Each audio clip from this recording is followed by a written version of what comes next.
kulanti wanaagsan soo booqan daawanaysa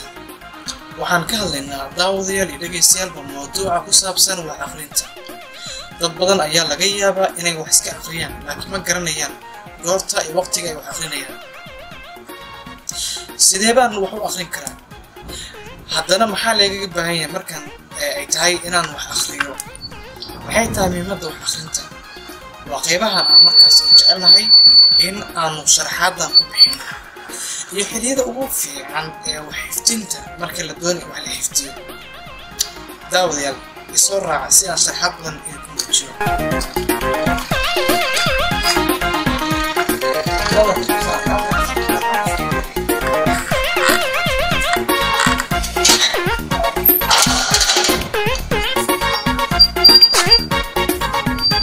waxaan isku diyaarinayaa hadda